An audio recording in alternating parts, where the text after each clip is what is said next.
Welcome to your Gurukul classes. मैं कृति मिश्रा आप सभी का स्वागत करती हूँ। जैसे कि हमने लास्ट वीडियो में आर्टिकल्स कवर किए थे, आज हम वैसा ही एक नया और वीडियो लेकर आए हैं जिसमें हम स्टडी करेंगे प्रीपोजिशन।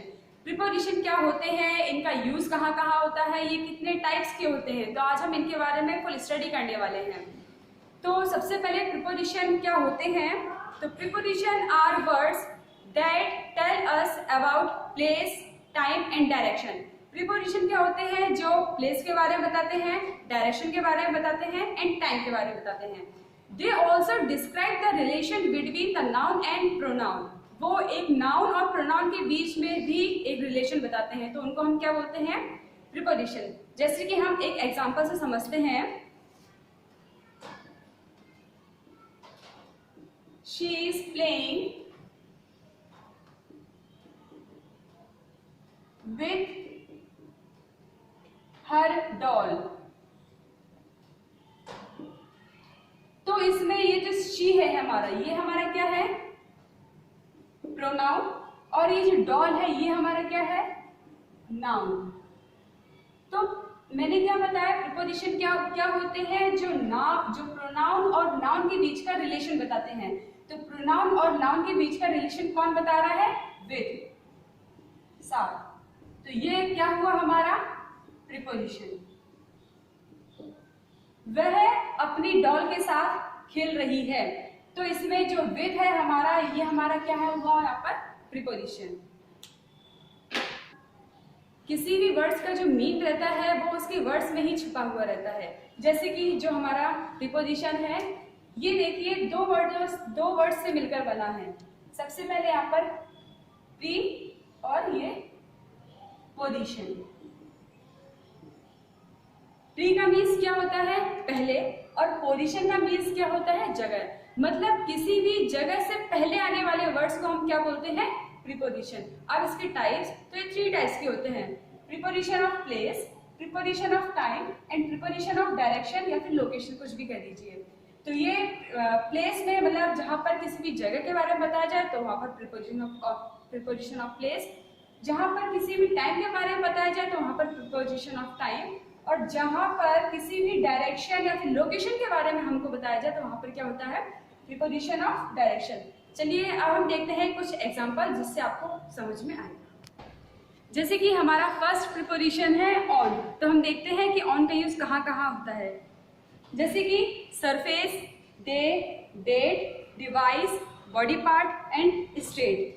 जहां पर भी ये वर्ड्स आए, जैसे कि सरफेस, जहां पर भी किसी सतह के बारे में बात की जाए, जैसे कि मैंने बोला, इसका एग्जांपल देखते हैं कि the book is on the table.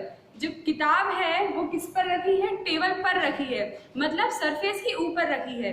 तो जहां पर भी सतह के बारे में बात आ जाए तो वहां पर किसका यूज करते हैं, ऑन का यूज करते हैं।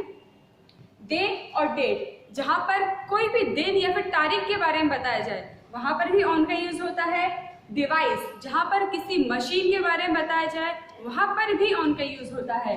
और बॉडी पार्ट, जहां पर हमारी बॉडी से रिलेटेड किसी भी पार्ट के बारे में डिस्क्राइब करना हो तो वहां पर ऑन का यूज होता है। And next is state. State means जहां पर भी किसी अवस्था या फिर हालत के बारे में बताया जाए तो वहां पर किसका यूज होता है, ऑन का। जैसे कि हमारा फर्स्ट एग्जाम्पल है, the book is on the table. जो किताब है वो टेबल पर रखी है, मतलब वो किसी सतह के ऊपर रखी है, किसी सरफेस के ऊपर रखी है, तो यहाँ पर किसका यूज होगा, ऑन का। सेकेंड एग्जाम्पल है हमारा, the pen is on the desk. जो पेन है वो किसके ऊपर रखा है, डेस्क के ऊपर, मतलब किसी सरफेस के ऊपर की बात की जा रही है, तो यहाँ पर किसका यूज होगा, ऑन का। फिर नेक्स्ट है हमारा, they will be come on Friday. मैंने क्या बताया था, यहाँ पर क्या है, ये दिन, और डे के लिए किसका यूज होता है, ऑन का। They will be come on Friday, way Friday को आएंगे, तो यहाँ पर दिन है तो डे के लिए किसका यूज होएगा, ऑन का। Next, India got freedom on 15 अगस्त 1947। हमारा जो इंडिया है उसको आज़ादी कब मिली, 15 अगस्त 1947। यहाँ पर क्या है, एक डेट है, तो डेट के बारे में जब भी डे और डेट के बारे में बताया जाए तो वहां पर हमेशा किसका यूज होता है, ऑन का। नेक्स्ट, डिवाइस मीन्स मशीन, कोई सी भी। शी इज ऑन फोन, वह फोन पर है। इसका मतलब ये नहीं है कि वो बिल्कुल सरफेस पर है, ये नहीं। जहाँ पर भी किसी भी डिवाइस के बारे में बताया जाता है तो वहाँ पर भी ऑन का यूज होता है। जैसे कि वह फोन पर बात कर रही है तो शी इज ऑन फोन। फिर next, they are solving the sums on calculator. वे कैलकुलेटर पर सम्स सवाल सॉल्व कर रहे हैं। तो यहाँ पर भी जो कैलकुलेटर है वो अपना क्या हुआ, एक डिवाइस। तो यहाँ पर किसका यूज होगा, ऑन का। अभी तक हमने सरफेस, डे, डेट, डिवाइस इन सब के यूजेस तो पढ़ लिए हैं, इन सब का एग्जांपल भी देख लिए हैं। अब हम किसके देखते हैं, बॉडी पार्ट और स्टेट के। अब हमारा नेक्स्ट एग्जांपल है, मतलब नेक्स्ट हमारा जैसे कि हमारा फर्स्ट एग्जांपल है, ice cream felt on my hand. जो आइसक्रीम है वो मेरे हाथ में गिर गई। तो यहाँ पर जो हैंड है वो हमारा क्या है, बॉडी पार्ट। तो बॉडी पार्ट में हम किसका यूज करेंगे, ऑन का। फिर नेक्स्ट है, Sita wears ring on her finger. Sita अपनी उंगली में रिंग, अंगूठी पहनती है। तो इसमें ये जो फिंगर है वो भी क्या है, हमारा बॉडी पार्ट। तो बॉडी पार्ट जहां पर भी हो वहां पर हम किसका यूज करते हैं, ऑन का। अब नेक्स्ट है हमारा स्टेट। तो स्टेट मीन्स हालत या फिर अवस्था। तो इसका फर्स्ट एग्जांपल है, she has been on bed rest for past 5 days। वह पिछले 5 दिनों से बेड रेस्ट पर है। मतलब इसमें उसकी अवस्था, उसकी हालत के बारे में बताया जा रहा है। तो इसलिए यहाँ पर हम किसका यूज करेंगे, ऑन का। फिर नेक्स्ट है, मैंगो जूस ऑन डिमांड। जो मैंगो जूस है वो बहुत डिमांड पर चल रहा है। मतलब उसकी, इसमें भी मैंगो की अवस्था या फिर स्टेट, हालत के बारे में बताया जा रहा है कि जो मैंगो जूस है वो उस टाइम बहुत चल रहा है, बहुत सारे लोग खरीद रहे हैं। तो इसलिए हमने भी यहाँ पर किसका यूज करा, ऑन का। आई होप आपको ऑन के जितने भी एग्जाम्पल मैंने बताए हैं समझ में आ गए होंगे। अब हम अपना नेक्स्ट प्रीपोजिशन लेते हैं जो है अपॉन। अब हमारा नेक्स्ट प्रीपोजिशन है अपॉन। तो अपॉन का यूज कहाँ पर होता है कि जब भी कोई ऑब्जेक्ट मोशन में हो, चल रहा हो, गति कर रहा हो या फिर जंप कर रहा हो, तो वहां पर हम किसका यूज करते हैं, अपॉन का। या फिर कोई भी चीज होने वाली हो इन फ्यूचर या फिर सडनली कुछ भी होने वाला हो तो वहां पर हम किसका यूज करते हैं, अपॉन का। चलिए समझते हैं कुछ एग्जाम्पल से। फर्स्ट है, he fell upon the ground। वह ग्राउंड पर गिर गया। तो वहां पर जो वह है वो मोशन कर रहा था, गति कर रहा था, इसलिए तो वह गिरा। तो यहाँ पर यहाँ पर अपॉन का हम यूज करेंगे। जैसे कि वह ग्राउंड पर गिर गया, मतलब चलते चलते ही तो गिरा। नेक्स्ट है, the dog jump upon the table. जो डॉग है वो टेबल पर उसने जंप किया। तो मतलब मैंने क्या बताया था कि जब भी कोई ऑब्जेक्ट मोशन में हो, मूव कर रहा हो फिर जंप कर रहा हो, तो वहां पर हम किसका यूज करते हैं, अपॉन का। नेक्स्ट है हमारा example, our exam will be soon upon us. हमारी एग्जाम होने वाली है, हमारी एग्जाम होने वाली होगी, सॉरी विल बी, तो हमारी एग्जाम होने वाली होगी।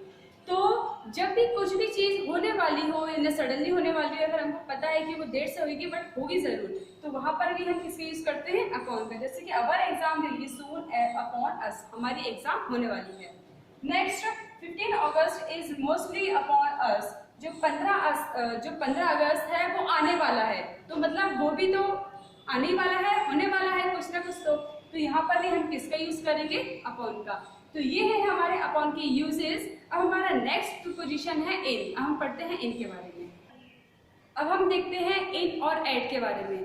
तो सबसे पहले इन का यूज कहाँ कहाँ होता है, years, month, city and covered. Years मतलब जहां पर भी किसी साल के बारे में बात की जाए तो वहां पर किसका यूज होता है, इनका यूज होगा। मंथ, किसी भी महीने में, मतलब महीने के बारे में बता दिया जाए तो वहां पर इनका यूज होगा। सिटी, कोई भी शहर के बारे में बता दिया जाए तो वहां पर भी इनका यूज होगा। नेक्स्ट, कवर्ड, मतलब कोई भी ऑब्जेक्ट या फिर कोई भी पर्सन वो जो चारों तरफ से कवर हो, चारों तरफ से घिरा हुआ हो, तो वहां पर हम किसका यूज करते हैं, इनका। एग्जाम्पल समझते हैं। हमारा फर्स्ट एग्जाम्पल है, I am in the class. मैं क्लास में हूँ, क्लास में हूँ मतलब चारों तरफ से घिरा हुआ हूँ, कवर्ड हूँ, तो यहाँ पर हम किसका यूज करेंगे, इनका। नेक्स्ट है, she came here in September month. वह यहाँ सितंबर के मंथ में आई थी, वह यहाँ सितंबर में आई थी। तो यहाँ पर क्या है, सितंबर क्या है हमारा, मंथ। तो यहाँ पर भी जहाँ पर भी मंथ के बारे में बता दिया जाए तो वहां पर हम किसका यूज करते हैं, इनका। नेक्स्ट है, रोहन लिव्स इन उज्जैन। रोहन कहाँ पर रहता है, उज्जैन में। उज्जैन क्या है, सिटी है। तो जहां पर भी कोई भी सिटी के बारे में बता दिया जाए तो वहां पर हम किसका यूज करते हैं, इनका। तो ये हुए हमारे इनके एग्जांपल्स। अब हम देखते हैं एट में। तो एट का यूज हम कहाँ कहाँ करते हैं? एग्जैक्ट लोकेशन को बताने में, एंड, ऑवर्ड्स, मिनट, सेकेंड, इन सब को बताने में। तो एग्जैक्ट लोकेशन मतलब जहां पर बिल्कुल सटीक लोकेशन की हम इस जगह पर हैं। एग्जाम्पल समझते हैं कि I am at Mahakaleshwar temple, मैं महाकालेश्वर मंदिर पर हूँ। तो जो महाकालेश्वर मंदिर है वो हमारी क्या है? एग्जैक्ट लोकेशन है, कि मैं एग्जैक्ट पोजीशन है हमारी कि अभी हम महाकालेश्वर मंदिर पर हैं। तो ये तो जहां पर भी एग्जैक्ट लोकेशन के बारे में बता दिया जाए तो वहां पर हम किसका यूज करते हैं? एट का। फिर ओवर, मिनट और सेकंड, जहां पर ये भी आ जाए तो वहां पर हम किसका यूज कर सकते हैं? एट का। जैसे कि नेक्स्ट हमारा एग्जांपल है, she has breakfast at 8 o'clock। तो जो हमारा 8 o'clock है वो क्या है? टाइम है, ओवर है। तो वह 8 बजे नाश्ता कर लेती है। तो यहाँ पर हम ओवर के बारे में, टाइम के बारे में बता दिया गया है, तो ओवर है यहाँ पर, तो हम यहाँ पर किसका यूज करेंगे? एट का। तो ये हुए हमारे इन और एट के एग्जांपल्स। अब हम देखते हैं हमारा नेक्स्ट प्रीपोजिशन है विथ। अब है हमारा विथ। विथ का यूज कहाँ कहाँ होता है? Sensation, feelings, tools. मीन्स संवेदनाएं, भावनाएं या फिर टूल्स, कोई भी उपकरण, कोई भी औजार, तो वहां पर हम किसका यूज करते हैं? विथ का। चलिए एग्जाम्पल समझते हैं, या फिर यूं समझ लीजिए आप कि जिसकी हेल्प से हम कुछ काम कर रहे हो तो वहां पर किसका यूज होता है? विथ का।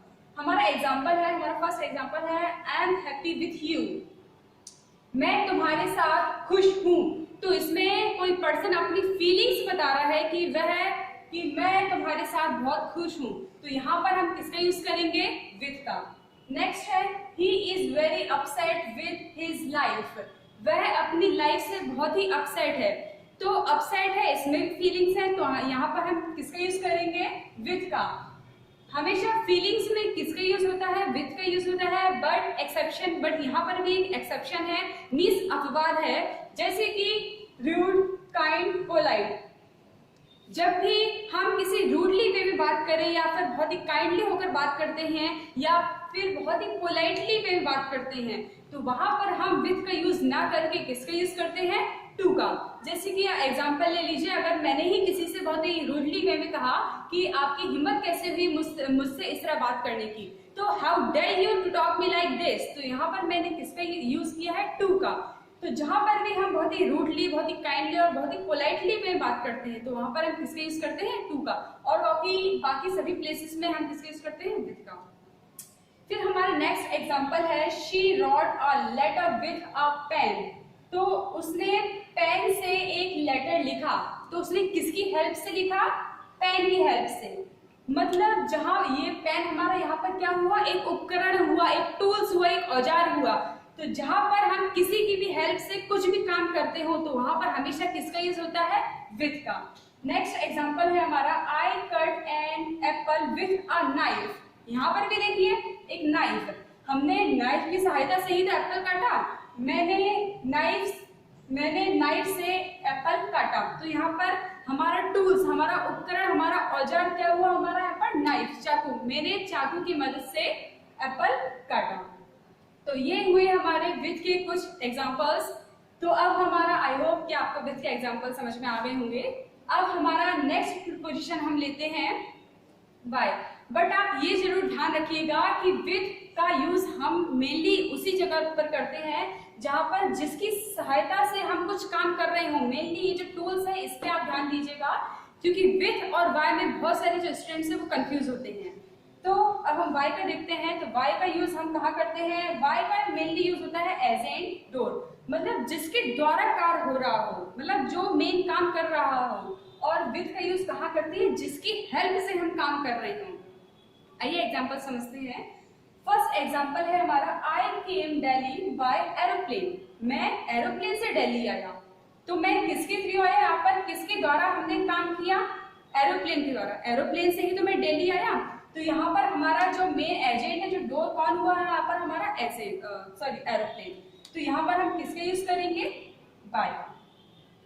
नेक्स्ट है हमारा, he was killed by robber with a gun. यहाँ पर देखिए बाय भी है और विथ भी है। मैंने क्या बताया था कि जिसकी हेल्प से हम कुछ काम कर रहे हो। यहाँ पर हमारा और टूल्स, यहाँ पर हमारा टूल्स क्या है? हम किसकी हेल्प से कर रहे हैं? गन की हेल्प से कर रहे हैं, बंदूक की सहायता से ही तो हमने मारा।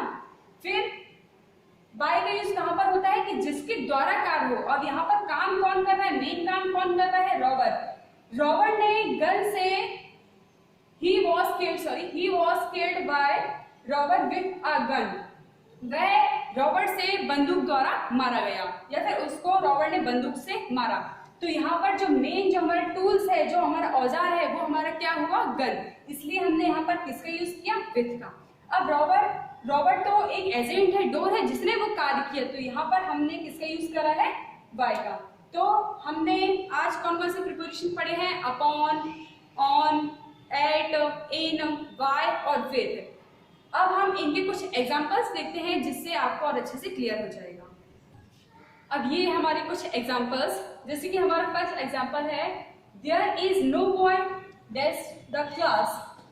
यहाँ पर कोई भी मतलब क्लास में कोई भी लड़का नहीं है। तो मैंने क्या बताया था कि जब भी किसी भी कवर्ड, मतलब जहाँ पर भी कोई भी पर्सन या फिर कोई भी ऑब्जेक्ट चारों तरफ से कवर्ड हो, किसी भी कवर्ड एरिया के बारे में बात की जाए, तो वहां पर किसका यूज होता है, इन का। तो there is no boy in the class, class में कोई भी बॉय नहीं है। नेक्स्ट है, the peon is standing at the gate. जो प्यून है वो कहाँ खड़ा हुआ है, गेट पर खड़ा हुआ है। तो गेट यहाँ पर क्या है, मतलब जो गेट है वो यहाँ पर क्या बता रहा है, हमारी एग्जैक्ट लोकेशन बता रहा है। जो प्यून की एग्जैक्ट लोकेशन बता रहा है, पोजीशन बता रहा है। तो एग्जैक्ट लोकेशन या फिर पोजीशन को बताने के लिए हम किसका यूज करते हैं, एट का। जहां पर भी, जैसे कि मैंने आपको एग्जांपल देकर समझाया था, I am at Mahakaleshwar temple, मैं महाकालेश्वर टेम्पल पर हूँ। तो यहाँ पर भी कहीं पर भी अगर एग्जैक्ट लोकेशन के बारे में बता दिया जाए तो वहां पर हम किसका यूज करते हैं, एट का। नेक्स्ट एग्जांपल है हमारा, can we depend dash you. क्या हम तुम पर डिपेंड हो सकते हैं, या फिर क्या हम तुम पर डिपेंड कर सकते हैं। तो यहाँ पर मैंने क्या बताया था, अपॉन का आप लोग याद कीजिए कि अगर कोई भी चीज होने वाली हो, तो जैसे कि यहाँ पर कि क्या हम तुम पर निर्भर हो सकते हैं, डिपेंड हो सकते हैं। तो जहां पर भी कोई भी चीज होने वाली हो तो वहां पर हम किसका यूज करते हैं, अपॉन का। फिर नेक्स्ट है हमारा, the house was destroyed dash fire. जो हाउस है वो डिस्ट्रॉय हो गया, और काय से, मतलब किसकी हेल्प से डिस्ट्रॉय हुआ, फायर से। तो जो भी मेन एजेंट रहता है, जो काम करता है, sorry, the house was destroyed dash fire. जो घर है वो किसके द्वारा नष्ट हुआ, आग के द्वारा। इसमें मेन एजेंट, मेन काम कौन कर रहा है, फायर। तो मैंने बताया था कि जो भी मेन एजेंट रहता है, मेन डोर रहता है, या फिर जो भी काम जिसके द्वारा काम होता है, वहां पर हमेशा किसका यूज करते हैं, बाय का। तो यहाँ पर क्या आएगा हमारा, बाय। नेक्स्ट है, please sit dash the next bench. कृपया नेक्स्ट बेंच पर बैठ जाइए। तो यहाँ पर बैठ जाइए, किसी भी सरफेस के ऊपर की बात हो रही है। तो नेक्स्ट बेंच मतलब सरफेस के ऊपर बैठने की। तो जहां पर भी सरफेस के बारे में बात की जाती है तो वहां पर हम किसका यूज करते हैं, ऑन का। हमारा फर्स्ट प्रिपोजिशन यही था। फिर नेक्स्ट है, he sharpened the pencil dash a blade. उसने अपनी पेंसिल किसकी हेल्प से शॉर्प की, छीली, तो ब्लेड। तो यहाँ पर ब्लेड हमारे क्या है, एक इंस्ट्रूमेंट है, एक टूल है, एक औजार है, एक उपकरण है। तो मैंने क्या बताया था, जहां पर भी एक टूल के बारे में बात की जाए या फिर एक उपकरण के बारे में बात की जाए तो वहां पर हम किसका यूज करते हैं, विद। विद का यूज कहाँ करते हैं, जिसकी हेल्प से हम कुछ काम कर रहे हो, जिस उपकरण की हेल्प से हम कुछ काम कर रहे हो। और बाय का यूज हम कहाँ करते हैं, कि जो मेन काम कर रहा हो, जो एजेंट हो। तो ये हुए हमारे कुछ एग्जांपल्स। आई होप आपको समझ में आए होंगे। अभी हमने आज के लेक्चर में सिर्फ कुछ ही प्रिपोजिशन डिस्कस किए हैं, अपॉन, एट, इन और विथ, बाय। अब बाकी के जो प्रिपोजिशन है वो हम नेक्स्ट लेक्चर में देखते हैं। इसका जो पार्ट सेकंड आएगा उसमें। और आई होप अगर आपको हमारा जो वीडियो है वो पसंद आया हो तो प्लीज इसको लाइक, शेयर और सब्सक्राइब करना ना भूलें। Thank you very much and जय हिंद।